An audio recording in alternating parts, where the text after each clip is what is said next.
वो चाहते थे कि पटना हाई कोर्ट के जज की निगरानी में इस मामले की जांच हो, लेकिन खैर बिहार सरकार ने जांच के आदेश दे दिए और सीबीआई ने जांच शुरू कर दी। लगभग 2 महीने हो गए सीबीआई को इस केस को हाथ में लिए हुए, और 2 महीने के बाद पटना की एक अदालत ने एक ऐसी चीज कही और एक ऐसा फैसला सुनाया जो जहां तक मेरी जानकारी में है, सीबीआई के इतिहास में देश की सबसे प्रीमियम जांच एजेंसी की ऐसी इससे पहले बेइज्जती नहीं हुई। अमूमन हर केस में ये होता है कि एक पुलिस केस की जांच ढंग से नहीं कर रही है, बेईमानी कर रही है, या फिर कोई और मसला है, तो हंगामा होता, फिर ये होता है कि भाई सीआईडी को जांच सौंप दो। फिर स्टेट लेवल पे नहीं होता तो ये कि सीबीआई को जांच सौंप दो। लेकिन अगर कोई कोर्ट ये कहे कि सीबीआई वाले आप अच्छे से जांच नहीं कर रहे हो और आपके बस की बात नहीं है, तो एक काम करो, अब ये जो बिहार की सीबीआई की टीम है जो वहाँ पे पटना में सीबीआई की पूरी यूनिट है, आप हटो और अब दिल्ली से स्पेशल सीबीआई की टीम जो हो वो इस केस की जांच करे। मतलब पहले लोकल पुलिस, फिर एसआईटी, उसके बाद सीबीआई, और उस सीबीआई की टीम को भी हटा दिया गया और अब कहा गया कि अब दिल्ली के स्पेशल सीबीआई की जो टीम है, जो सीबीआई की ब्रांच जो बिहार में है, वो नहीं बल्कि दिल्ली वाली टीम करेगी। ये किसी भी टीम, उसके आईओ यानी इन्वेस्टिगेटिंग अफसर और पूरी की पूरी जांच एजेंसी के लिए एक शर्मनाक चीज है कि सीधे जिस पे भरोसा करके जिसको जांच दे रहे हैं, कोर्ट कहता तुम हट जाओ, तुम्हारे बस की बात नहीं है, तुमसे ना हो पाएगा।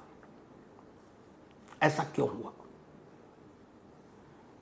कमाल है कि सीबीआई ने खुद अपनी फजीहत कराई।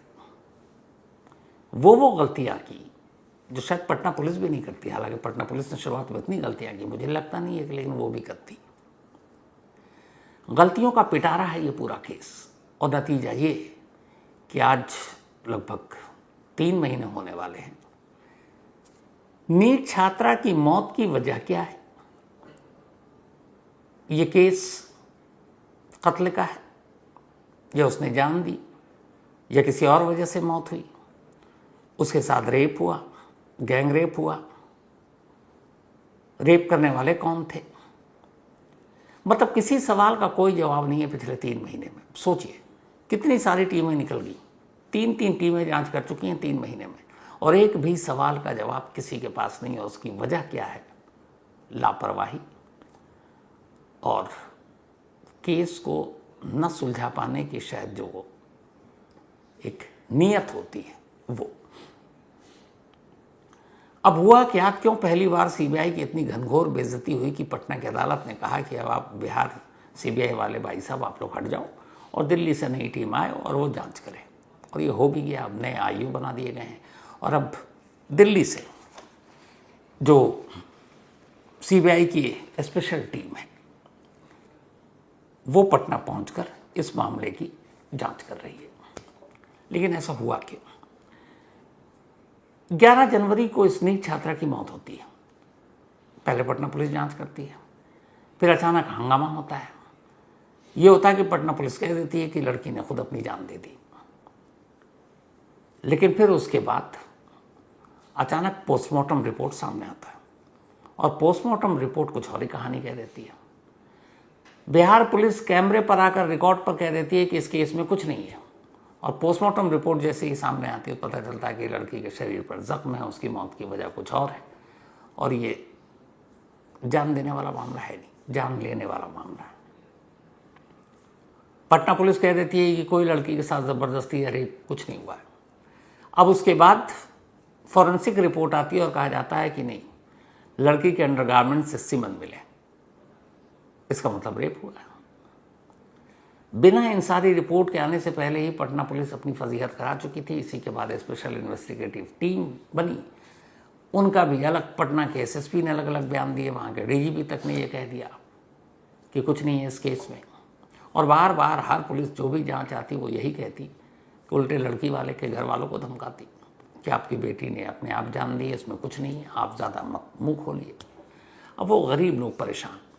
इसी बीच में अब ये मामला 30 जनवरी को सीबीआई को सौंप दी गई। पटना में उस वक्त चुके बहुत सारी हलचल तेज थी। तो ये हुआ कि अब सीबीआई को देखिए अपना पल्ला झाड़ लो। अब सारी उम्मीदें सीबीआई पर थी, लेकिन सीबीआई ने क्या किया कि 2 महीने पूरे हो गए और सीबीआई को यही पता नहीं कि लड़की का कत्ल हुआ है, मामला लड़की के जान देने का है, रेप का है, नहीं है, कौन कौन लोग उस रात थे, सीसीटीवी फुटेज में क्या है, सीमन का सस्पेंस क्या है, A to Z एक सवाल का जवाब नहीं। और ये मैं नहीं कह रहा हूँ। हुआ ये कि जब 2 महीने के आसपास का वक्त हो गया तो सीबीआई की टीम जो जांच कर रही थी इस मामले की पहुंचती है कोर्ट, स्टेटस रिपोर्ट देने के लिए, अपडेट देने के लिए। अमूमन होता है कि भाई अब तक आपने क्या किया बताइए, जैसे किसी ऑफिस में बॉस बोलते हैं, आपको टारगेट देते हैं, फिर पूछते हैं हाँ भाई बताओ, रिपोर्ट दो, क्या किया, क्या क्या अचीव किया, जो कहा वो किया कि नहीं, कितना किया। तो अब सीबीआई की टीम पहुंचती है कोर्ट। अब जब कोर्ट पहुंचती है तो कोर्ट में क्या सवाल जवाब होता है और कैसे सीबीआई की घनघोर बेइज्जती होती है, एक एक करके आप सिर्फ सुनते जाइए। कोर्ट पहुंचने के बाद सीबीआई की टीम से पूछा जाता है, हाँ भाई बताइए आपने क्या किया। वो कहना शुरू करते हैं, साहब हम जांच कर रहे हैं, सब कुछ है। पहली चीज जो शायद किसी नौसिखिया पुलिस स्टेशन का पुलिस वाला भी होगा, उसे पता है कि क्राइम क्या और सेक्शन क्या होना चाहिए। सीबीआई से जब जज ने पूछा कि इस मामले की आप जांच किन किन धाराओं में कर रहे हैं, बड़ा सिंपल क्वेश्चन था कि मतलब इसमें मर्डर है कि नहीं, या फिर जान देने यानी कि खुदकुशी का आपने सेक्शन लगाया है, रेप का है कि नहीं। ये सारी पूछते पूछते जज साहब ने पूछा कि ये बताइए कि इसमें ये सारे सेक्शन है, पॉक्सो कहाँ गया। अब पॉक्सो कानून हमारा वो है जो नाबालिग के लिए बनाया गया। हमारे देश में बहुत सारे नाबालिग बच्चे बच्चियों के साथ ज़बरदस्ती होती है और फिर कानून बनाने वाले को लगा कि इसके लिए सख्त कानून होनी चाहिए, क्योंकि बच्चों के साथ इस तरह का अपराध, इससे जघन्य कुछ हो नहीं सकता। तो फिर जो कानून में कुछ कमज़ोरियाँ थी उसको दूर करके ये किया गया कि 18 साल से कम उम्र की बच्चियों के साथ अगर कोई ज़बरदस्ती करता है तो कम से कम 20 साल की सज़ा होगी और ज़मानत तो भूल जाइए, वरना पहले यूं ही हो जाता। अब वैसे अगर कोई ज़बरदस्ती करने की बात, अगर पॉक्सो एक्ट को हटा दीजिए, माइनर वाला हटा दीजिए, 6-6 महीने में लोग बेल लेकर बाहर आ जाते हैं। लेकिन इस पॉक्सो एक्ट में जो लाया गया निर्भया के बाद, बहुत ही सख्त कानून। अब याद कीजिए कि पटना की जो नीट छात्रा है उसने 12th किया है और अभी नाबालिग है, अभी 18 साल की नहीं हुई है, और उसके अंडर गारमेंट से सीमन मिले। बाकायदा ये दर्ज है कि उसके साथ रेप की बात है, पोस्टमार्टम रिपोर्ट में है। जब कोर्ट ने पूछा कि फिर पॉक्सो की धारा कहाँ है, सीबीआई वाले के हाथ पर भूल गए। उन्होंने कहा साहब वो तो हमने लगाया नहीं। मतलब जो एजेंसी जांच कर रही है उसको यही पता नहीं कि कौन सी धारा लगानी है और कौन सी नहीं लगानी है। जज पूछ रहे हैं कि ये पॉक्सो कहाँ है एक्ट, वो कहते हैं हमने नहीं लगाई। तो जज साहब पूछते क्यों नहीं लगाई, तो उन्होंने कहा जब हमको केस दिया गया पटना पुलिस की तरफ से तो वो जो एफआईआर में सेक्शन धाराएं थी हमने उसी के ऊपर उसी के हिसाब से जांच शुरू कर दी। सीबीआई को किसी मामले की जांच क्यों दी जाती है? क्योंकि लोकल पुलिस उस काम को ढंग से नहीं कर रही है, या उनकी मंशा है कि ईमानदारी से नहीं करेंगे। तो ये बेसिक है कि एक लड़की, एक विक्टिम जो नाबालिग है और जिसके साथ रेप की बात हो रही है बाकायदा, उसमें एफआईआर में आप रेप मेंशन कर रहे हो लेकिन सेक्शन पॉक्सो एक्ट का लगा ही नहीं रहे हो, तो सीधा सीधा आरोपी को आप एक तरह से क्या कहते हैं, फायदा पहुंचा रहे हैं। तो कोर्ट ने पूछा पॉक्सो कहाँ है एक्ट, सीबीआई ने काम भूल गए।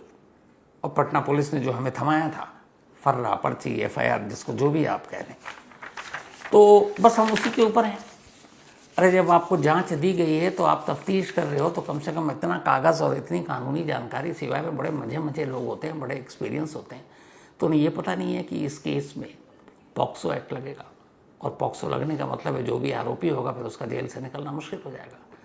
सीबीआई ने लगाया ही नहीं। जज साहब हैरान, परेशान कि ये क्या एजेंसी है जो बेसिक, एक जूनियर वकील भी आप जाएंगे ना और अगर उसे कहानी सुनाएंगे कि ये चीज़ें हैं, वो आपको धारा बता देगा। आप वकील को छोड़ दीजिए, चलिए वो एक्सपर्ट होते हैं। पुलिस वाले वो इतनी सारी पुलिसिंग कर चुके हैं तो उन्हें पता है। पंजाब में तो लोग लड़ते भी हैं तो वो एक दूसरे को गाली नहीं देते, वो धारे के हिसाब से बात करते हैं। तुझे 74 लगा देंगे, तुझे 76 कर दूंगा। क्यों? धारा रटा हुआ है। और यहाँ सीबीआई जैसी जांच एजेंसी पॉक्सो एक्ट की धारा ही नहीं लगा रही है, और जज साहब पूछ रहे हैं और वो बगले झाँक रहे हैं। तो ये पहली गलती। इसके बाद सीबीआई पूछती है, अच्छा छोड़िए, गलती हो सकती है आपसे, आगे बढ़ते हैं। इस केस में जिस गर्ल्स हॉस्टल में ये लड़की बेहोश मिली थी 7 जनवरी को, उस गर्ल्स हॉस्टल के मालिक मनीष रंजन, जिनको लेकर बहुत सारी बातें आई थी कि इस गर्ल्स हॉस्टल में क्या क्या कांड होते हैं, तो जब पटना पुलिस पर दबाव पड़ा और एसआईटी पर मीडिया का ज़बरदस्त दबाव था, तो उस दबाव में आकर पुलिस ने मनीष रंजन को गिरफ्तार कर लिया, और गिरफ्तार करने के बाद सीधे भेज दिया बेऊर जेल। ध्यान दीजिएगा, गिरफ्तार किया और भेज दिया जेल। एक दिन भी मनीष रंजन को पुलिस कस्टडी में लेकर पटना पुलिस ने पूछताछ नहीं की, न फिर एसआईटी ने पूछताछ की। वो पटना के बेऊर जेल में आराम से रह रहा है। केस क्या कहता है कि अगर आप किसी केस की जांच कर रहे हैं और जिस जगह पे क्राइम हुआ है उसके ओनर के बारे में तमाम तरह की बातें आ रही हैं कि वहाँ से इस तरह का के खेल होते हैं गर्ल्स हॉस्टल में, बहुत सारी चीज़ें थे एलिगेशन, और आप मेन जो सेंटर में आप उसको पूछताछ के लिए ज़रूरी नहीं समझते। जेल भेज दिया आपने, पूछताछ नहीं किया, इंट्रोगेशन ही नहीं की, चलो लोकल पुलिस ने नहीं किया, एसआईटी ने नहीं किया। अब जज साहब सीबीआई से पूछते हैं, पॉक्सो नहीं लगाया, सेकंड क्वेश्चन कि चलिए ठीक है पॉक्सो होता हो जाएगा, ये बताइए कि मनीष रंजन से जो मेन है उस गर्ल्स हॉस्टल का, उससे पूछताछ में क्या नई जानकारी मिली, केस को क्या नया मोड़ या दिशा मिली। जज साहब के हैरान होने की दूसरी बारी थी, चौंक गए। सीबीआई ने कहा कि सर हमने तो मनीष रंजन से पूछताछ ही नहीं की, 2 महीने हो गए हैं सीबीआई को ये केस रेफर किए हुए, 30 जनवरी को दिया गया था। पहले तो जज साहब को यकीन नहीं आया, फिर पूछते हैं क्या, उन्होंने कहा हाँ। अब मनीष रंजन से पूछताछ करने के लिए सीबीआई को कहीं हाथ पांव नहीं मारने थे, ना उसे ढूंढना ना था, मेहनत करनी थी, ना मशक्कत करनी थी, सीधे गाड़ी उठानी थी और पटना कहीं उनके ऑफिस से बहुत ज़्यादा दूर नहीं है बेऊर जेल, मुश्किल से मुझे लगता है यहाँ से 10-12 किलोमीटर, आधा 1 घंटे में पहुँच जाते। लेकिन सीबीआई दफ्तर से बेऊर जेल का फासला अभी पिछले 2 महीने में तय नहीं कर पाई सीबीआई। वो गए ही नहीं मनीष रंजन से पूछने के लिए, जो इकलौता इसमें गिरफ्तार है, सबसे बड़ा, और सीबीआई जो इस केस की जांच कर रही है वो उससे कुछ पूछताछ ही नहीं कर रही है, जबकि ये बेसिक है कि मनीष रंजन से पूछताछ कर उस हॉस्टल में क्या होता है, 5, 6, 7 जनवरी को वहाँ क्या हुआ, वो लड़की वहाँ कैसे बेहोश हुई, फिर बाद में रूम को क्यों साफ किया गया, ये सब कुछ वो बता सकता है। सीबीआई मनीष रंजन से 2 महीने तक पटना में रहकर इस केस की जांच करते हुए पूछताछ करने गई। जज साहब ने हैरान पूछा कि ऐसा क्यों किया आपने, तो उन्होंने कहा कि देखिए पटना पुलिस ने भी ज़रूरत नहीं समझी, एसआईटी ने भी ज़रूरत नहीं समझी, और फिर अभी कुछ ऐसा कुछ हुआ नहीं, और हमें जब ज़रूरत लगेगी तब पूछ लेंगे। 2 महीने गुजर गए, अभी सीबीआई को ज़रूरत महसूस होगी तब पूछेंगे। पता नहीं वो केस की क्या जांच ही कर रहे हैं, और ये पता नहीं कर भी रहे थे कि नहीं कर पा रहे थे। जज साहब दोबारा तुम आते हैं। इसके बाद अब तीसरी जांच। अच्छा ये बताइए, जो call detail, CCTV location Manish Ranjan का उस रात जब ये इंसिडेंट हुआ, इन सब की रिपोर्ट आ गई होगी, उससे क्या आप कड़ियाँ जोड़ पाए। सिवाय कहती है हमने 8 मोबाइल जब्त किए, मनीष रंजन का भी जब्त किया, हॉस्टल के कुछ और सस्पेक्ट का भी किया, लेकिन सॉरी अभी हम डिजिटल ट्रैकिंग नहीं कर पाए। हम मोबाइल का उस रात मनीष रंजन या अगले दिन या उससे पहले की रात या उससे तीसरे दिन की रात कहाँ था, हम उसकी लोकेशन पर अभी काम ही नहीं कर रहे हैं। हमने अभी देखा ही नहीं, ढूंढा ही नहीं, हमने डिजिटल ट्रैक नहीं किया। जो सीसीटीवी है उससे भी हमने कुछ मिलान नहीं कराया, और अभी करेंगे। 2 महीने हो गए सीबीआई को जांच हाथ में लिए हुए, कह रहे भी हमने नहीं किया। किसी भी केस में एक मोबाइल बेसिक चीज़ है आजकल, तो कि मनीष रंजन अगर इस मामले में कहीं इन्वॉल्व है तो सवाल ये है कि जब ये नीट छात्रा अपने घर से पटना पहुंची, उस रात वो कहाँ था, क्या हॉस्टल में था, पूरी रात था, सुबह था, दिन में था, कब था। कितना आसान है पता करना, उसके मोबाइल से उसका लोकेशन पता कर सकता है। सीसीटीवी फुटेज में वो कब कहाँ कहाँ कैसे दिख रहा है, कितनी दूर दिख रहा है, आराम से आप उससे भी कैद कर सकते हैं। पर सीबीआई ने कोर्ट को कहा कि सॉरी, अभी तो हमने इन चीज़ों को देखा ही नहीं है, अभी तो हमने लोकेशन भी उसका नहीं ट्रैक किया कि वो कहाँ था, अभी उसको हम देखेंगे। चलिए, जज साहब ने फिर सब्र किया होगा, मगर कोई बात नहीं। अच्छा ये बताइए कि जो पोस्टमार्टम रिपोर्ट आई, फिर विसरा रिपोर्ट आई, और फिर जो रिपोर्ट आई कि नीट छात्रा के अंडरगारमेंट से स्पर्म मिले, तो स्पर्म की जांच किससे क्या मिलान आपने कराया, उसकी रिपोर्ट क्या है? सीबीआई एक बार फिर जज साहब को अपने खाली चेहरे और खाली नज़रों से देख रही है कि पता नहीं क्या पूछ रहे हैं। कह रहा सर वो तो अभी पता नहीं हमें। जज साहब फिर हैरान है, मतलब पता नहीं क्या? बोले नहीं, वो अभी स्पर्म किसका ये हमें नहीं मालूम। तो उन्होंने कहा अच्छा, कुछ सैंपल गए थे ना एम्स, दिल्ली भेजा गया था एम्स, तो उसकी रिपोर्ट आई होगी, उससे क्या पता चला? आप जानकर हैरान रह जाएंगे कि सीबीआई कोर्ट में ये कहती है कि सर वो अभी दिल्ली के एम्स से वो रिपोर्ट हमने मंगाई नहीं है, अभी मंगाएंगे, पढ़ेंगे, फिर आपको बताएंगे। मतलब एक ऐसा केस जिसको लेकर हंगामा हो रहा है, एक ऐसा केस जिसको लेकर तमाम तरह के सवाल उठ रहे हैं, और एक ऐसा केस जिस पर सीबीआई को लगाया गया, और ये सब टैक्स पेयर के पैसों से ये सब होता है। ऐसा नहीं आप समझ रहे कि सीबीआई को एहसान कर रही है, ये टैक्स पेयर के पैसे से ही उनका रहना, खाना, पीना, गाड़ी, जो भी एक केस पे काम करते हैं, वो जो सारा खर्चा होता है वो हमारे देश के टैक्स पेयर के पैसे से खर्च होता है। और सीबीआई ये कह रही है कि अभी हमने एम्स से वो रिपोर्ट तो मंगाई ही नहीं है। मतलब उन्हें ये भी चिंता नहीं कि यार कम से कम रिपोर्ट मंगा के देख तो लो कि कुछ है। इससे पहले आपको याद होगा पटना में लाइन लगाकर एकदम हॉस्पिटल में वो लोगों के डीएनए सैंपल लिए गए थे। 3 महीने बाद यही पता नहीं है कि वो स्पर्म का मिलान किससे करें, वो कौन है। क्योंकि जब आप सैंपल लेने में भी आप तमाशा कर रहे हैं, और सैंपल तो ले लीजिए, चलिए जो भी, अरे एम्स में पड़ी हुई रिपोर्ट ही अगर आप पटना मंगा लेते दिल्ली से,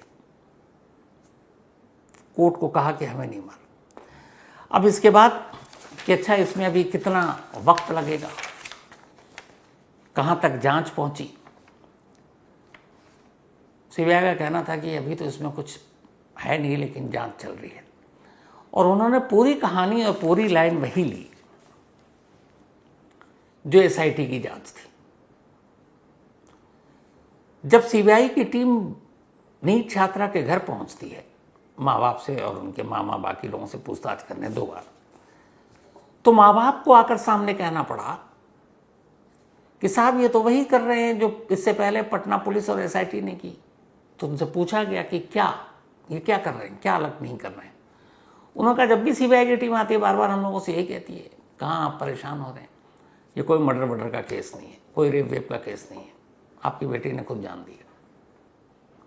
अब सोचिए कि सीबीआई मामले की जांच कर रही है, और फैमिली वाले से, ये मैं नहीं कह रहा हूँ, ये फैमिली वालों की रिकॉर्ड पे बयान है कि वही जो पुलिस कह रही थी आकर बार बार, वही अब सीबीआई कह रही है। तो कुल मिलाकर इन 2 महीनों में सीबीआई ने ये किया कि जो एसआईटी और बिहार पुलिस की इनिशियल जांच थी, जो उनकी लाइन ऑफ इन्वेस्टिगेशन थी, उससे एक कदम दाएं या बाएं सीबीआई नहीं गई। सेम उन्हीं चीज़ों पर सीबीआई काम कर रही है, उन्हीं तरीके से उन माँ बाप को भी कह रही है कि ये कोई केस वैसा नहीं है। और यहाँ तक कि जब ये सब कुछ हुआ और के कोर्ट में तो पता चल गया कि सीबीआई कर क्या रही है, तो माँ ने रोते हुए कुछ कहा, वो भी सुनिए आप। माँ का चाहे बेटा, माँ के बेटिया गेल तो माँ का मनीष रंजन के फांसी के अथी, और डॉक्टर सतीश के, सीबीआई वाला कुछ न करलक बाबू, न आज तक मनीष रंजन के से पूछ कर, न नीलम अग्रवाल से कर, न सतीश डॉक्टर से कर। हाँ हाँ बेटा, तब तो बेटिया बचत, कहे बेटिया के, हमार बेटिया के तो चढ़ाई दिलक अथी पर, कहे बेटिया चढ़ जाए। तो ये माँ थी। मतलब क्या क्या तमाशा देखा इस नीट छात्रा की पीड़ित माँ ने।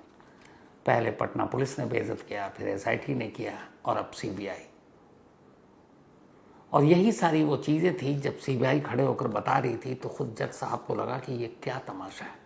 और तब उन्होंने कहा कि नहीं, आप एक काम कीजिए, आपने जितना 2 महीने सेवा की रहने दीजिए, अब आप किनारे हो जाइए। इसके बाद कोर्ट ने फैसला दिया कि सीबीआई की ये पटना या बिहार ब्रांच की टीम नीट छात्रा केस की जांच नहीं करेगी, बल्कि इसकी जांच अब दिल्ली की सीबीआई टीम करेगी। और दिल्ली में एंटी करप्शन ब्रांच 2, सीबीआई का ये ब्रांच है एंटी करप्शन ब्रांच 2, इस टीम को अब नए सिरे से नीट छात्रा के केस के जांच में लगाया गया।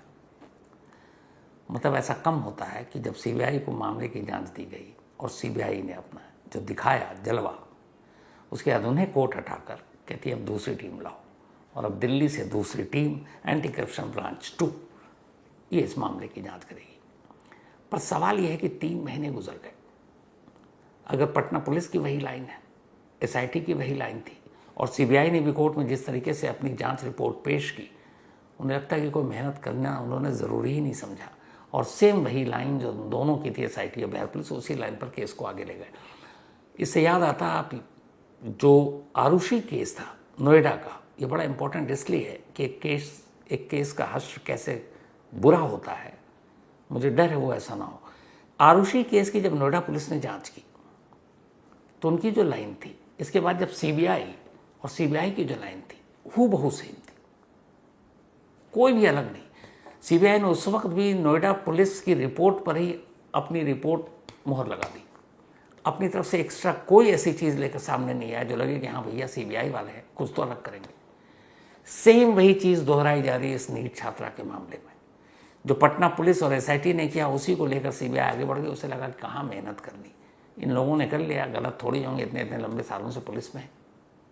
और सीबीआई में भी तो वैसे भी तो पुलिस वाले ही डेपुटेशन पे जाते हैं, तो कहीं ना कहीं एक दूसरे के साथ दोस्ताना भी होता है। लेकिन कोर्ट को बुरा लगा, और ये अपने आप में एक सीबीआई के लिए भी, सीबीआई के मतलब टॉप अफसरों के लिए भी सोचने की बात है कि अगर कोर्ट एक टीम को हटा देती है ये कह करके आपके बस का नहीं, एक तरह से नाकारा हैं आप, और दूसरी टीम जांच करेगी। इसको ऐसे समझिए ना कि किसी ऑफिस में आप काम कर रहे हैं और आपने कुछ गलती की, ढंग से नहीं कर रहे हैं, और आपके जूनियर को आपका बॉस बनाकर बिठा दिया जाए, या फिर आपको हटाकर दूसरी टीम को वो काम दे दिया जाए, तो कितना बुरा लगता है। सेम सीबीआई के साथ हुआ है। इससे बड़ी बेइज्जती इस प्रीमियम जांच एजेंसी की क्या होगी। लेकिन मुझे लगता है कि ऐसा बीच बीच में होना चाहिए। अगर ऐसा होगा तो शायद नई टीम जो आएगी उसे पता है कोर्ट का रुख सख्त है, तो शायद बेहतर तरीके से और ईमानदारी से जांच करेंगे। और अगर ऐसा होगा तो फिर आने वाले वक्त में न कभी आरुषि जैसा केस हमको देखने को मिलेगा, ना निठारी जैसा, न रिजवान जैसा कोलकाता के ये सारे केस, या फिर मुंबई का जो सीरियल ब्लास्ट है जिसमें सारे बरी हो जाते हैं क्योंकि सबूत ही नहीं है, जांच ही नहीं है, तो करेंगे क्या। तो ज़रूरी है लगाम लगाना और कोर्ट की निगरानी, ताकि कम से कम सीबीआई की टीम ढंग से काम करे और उनकी जो छवि है वो बेहतर हो सके। और दुआ यही है कि उस लड़की को इंसाफ मिले। तो आज की कहानी में इतने ही, लेकिन कहानी ख़त्म करूँ उससे पहले आज आपके साथ शेयर करता हूँ, आज मेरी बेटी का बर्थडे। चीनी शम्सवी, और पढ़ाई की वजह से इस वक्त वो मुझसे दूर है, पर हाँ मम्मी के साथ है। मम्मी स्पेशली बर्थडे के लिए उसके पास गई हैं। तो हैप्पी बर्थडे। और ये साल उसके लिए बड़ा ख़ास है, इम्पोर्टेंट भी है। तो बस मैं यही कहूँगा, चीनी तुम हमेशा अच्छी रहो, खुश रहो। और मुझे पता है तुम बहुत ब्रिलियंट हो, तो मुझे तुम्हारे फ्यूचर या कैरियर के लिए कभी कोई फिक्र होती ही नहीं है, और ये तुमने बचपन से दिखाया है, तो मुझे तुम पे नाज भी है। और हाँ, मैं आज ये भी शेयर करता हूँ कि कई मामलों में तुम मेरी गुरु हो। चीनी से मैंने सीखा इंसान से प्यार करना। चीनी से मैंने सीखा कि इंसान इंसान के बीच में कभी फ़र्क नहीं किया जाना चाहिए। वो बहुत ही सॉफ्ट हार्ट, सॉफ्ट स्पोकन, और मतलब बहुत अच्छी अच्छी चीज़ें सिखाई हैं ज़िंदगी में। तो थैंक यू सो मच चीनी, मेरा गुरु होने के लिए, अच्छी अच्छी चीज़ें सिखाने के लिए। And I love you too much, ये तुम्हें पता है। एंड खुश रहो, और बस